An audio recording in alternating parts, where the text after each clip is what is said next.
Assalamualaikum warahmatullahi wabarakatuh. Hai sobat, selamat datang kembali di channel kesayangan Anda. Jangan lupa like and subscribe untuk mendapatkan berita menarik bertajuk Islami lainnya hanya di Kepoin Islam Official.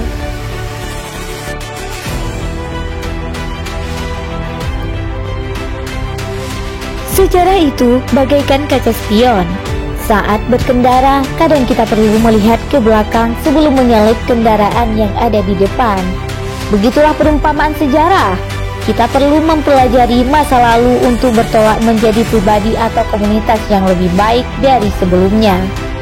Bagaimana kemajuan yang dicapai kaum terdahulu, kita tiru dan sempurnakan.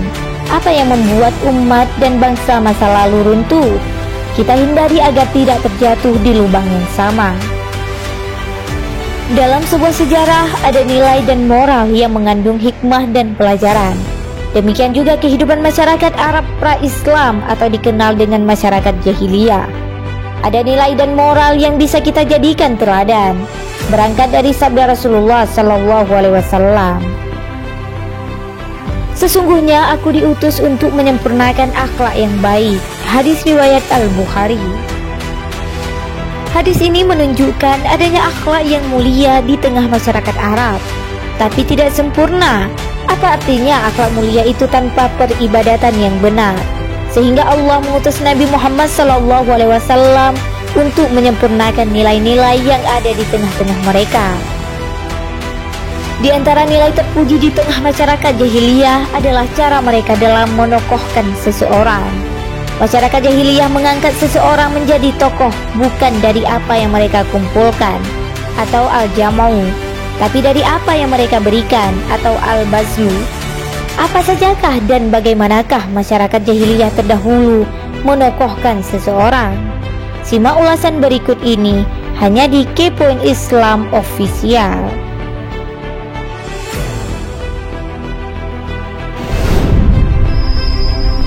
Kemuliaan keluarga Nabi. Keluarga atau kabilah Nabi Muhammad bin Abdullah bin Abdul Muttalib bin Hashim bin Abdul Manaf bin Qusay Sallallahu Alaihi Wasallam adalah kabilah terpandang.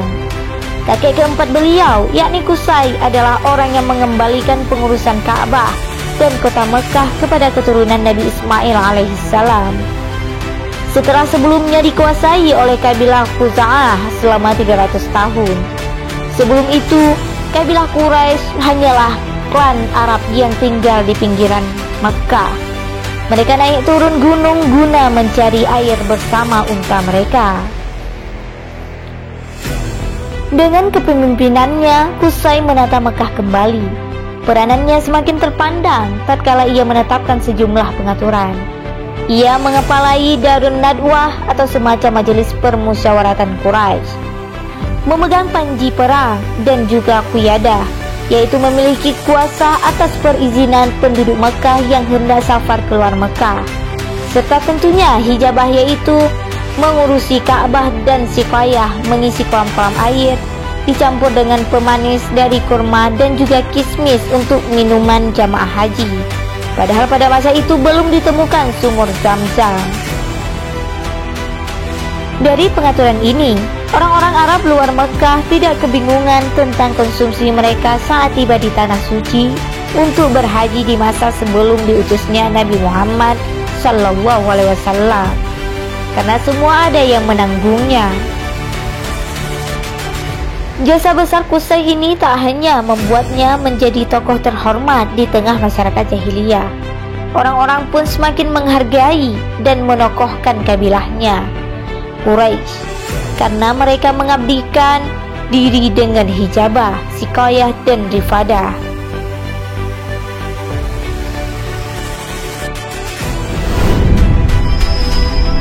Berebut mengabdi.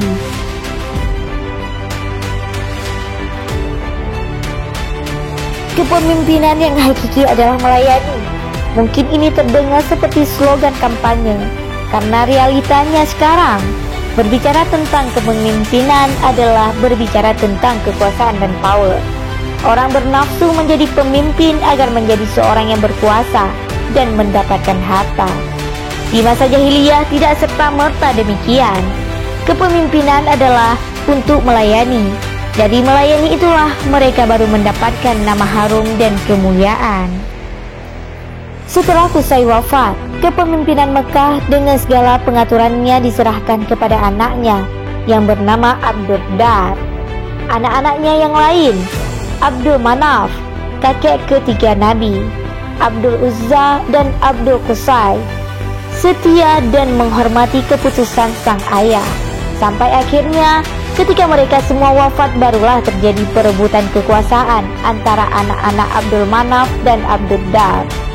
Kemudian dimusyawarahkan, hasilnya pembagian tugas dibagi. Bani Abdul Manaf dipercaya mengurusi konsumsi dan air, sedangkan pemegang panji perang dan pengelolaan lembaga permusyawaratan tetap diserahkan ke Bani Abdul. Yang membuat kita heran, bagaimana masyarakat padang pasir yang hidup di tengah gurun gersang, sedikit air, berebut menjadi penyedia air untuk jamaah haji. Ditambah lagi, 300 tahun sebelum Qusay berkuasa, sumur Zam-Zam telah ditimbun oleh kabilah Jurhum saat mereka diusir orang-orang Khuza'ah dari Makkah. Sumur Zam-Zam baru ditemukan lagi di masa kakek ke-1 Nabi, Abdul Muttalib. Terbayang di benak kita betapa sulitnya air pada saat itu. Tapi mereka berebut menjadi penyedia air. Ini menunjukkan mereka rela bersusah payah mengorbankan harta, tenaga, dan waktu untuk melakukan pengabdian, sehingga wajar mereka ditokohkan.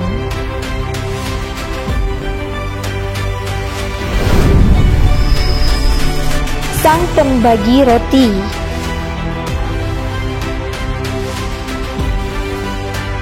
Kakek kedua Nabi Muhammad adalah Hashim, yang nama aslinya adalah Amru. Lalu mengapa ia dipanggil Hashim? Karena dialah yang hasyama as-sarid atau membagi-bagi as-sarid untuk jamaah haji. Sarid adalah roti yang istimewa kala itu, sebagaimana ungkapan Rasulullah ketika menggambarkan kedudukan istri tercinta beliau, Aisyah. Beliau bersabda, keutamaan Aisyah dibanding semua wanita adalah semisal sarid dibanding semua makanan. Hadis riwayat Tirmizi. Kita tahu Nabi Shallallahu Alaihi Wasallam pernah ditanya siapa orang yang paling beliau cintai. Beliau menjawab Aisyah. Lalu beliau mengumpamakan Aisyah itu seperti sarid dibanding seluruh makanan. Ungkapan ini menunjukkan bukan Aisyah layaknya makanan, tapi menunjukkan keistimewanya Aisyah dibanding seluruh wanita, dan istimewanya sarid dibanding seluruh makanan kala itu. Artinya, roti yang dibagi-bagikan Hashim untuk jamaah haji bukanlah makanan ala kadarnya, tapi makanan istimewa di zaman itu. Kemudian gelaran Hashim lebih dikenal ketimbang nama aslinya Amru, menunjukkan betapa sering dan banyaknya ia membagi-bagi makanan tersebut. Ia ditokohkan karena jasanya. Meskipun ia seorang yang terkaya dari keturunan Abdul Manaf, tapi ia tidak digelari dengan kekayaannya atau al-jamu, melainkan dari pengabdian yang ia berikan atau al-bazlu.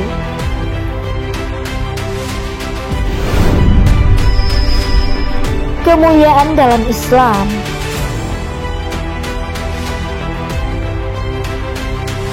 Salah satu alasan Islam turun di tanah Arab adalah karena mereka memiliki karakter mulia, sehingga mereka tidak butuh adaptasi yang lama untuk mengenal, memahami, dan menyebarkan Islam ke penjuru dunia. Islam tidak menokohkan seseorang dari apa yang ia kumpulkan, tapi dari apa yang ia berikan atau al-bazlu. Renungkanlah firman Allah Ta'ala ketika menyifati kemuliaan orang-orang Ansar. Dan orang-orang yang telah menempati kota Madinah dan telah beriman sebelum kedatangan mereka, mereka mencintai orang yang berhijrah kepada mereka atau muhajirin. Dan mereka Ansar tiada menaruh keinginan dalam hati mereka terhadap apa-apa yang diberikan kepada mereka dalam kesusahan. Dan siapa yang dipelihara dari kekikiran dirinya, Mereka itulah orang-orang yang beruntung. Di ruang lingkup yang lebih kecil, di masyarakat sekitar kita, orang-orang kaya begitu dihormati. Padahal ia tidak memberi. Sampai-sampai orang-orang berlomba terlihat mapan dan kaya. Indah rasanya disebut sukses di usia muda. Sehingga sebagian yang belum mampu ingin terlihat mapan di hadapan teman sejawat, membeli rumah, mobil, dan yang lainnya dengan kredit ribawi agar terlihat mapan dan kaya. Cara pandang seperti ini terjadi di mana-mana, termasuk dunia sekarang ini. Wallahu a'lam bishawab.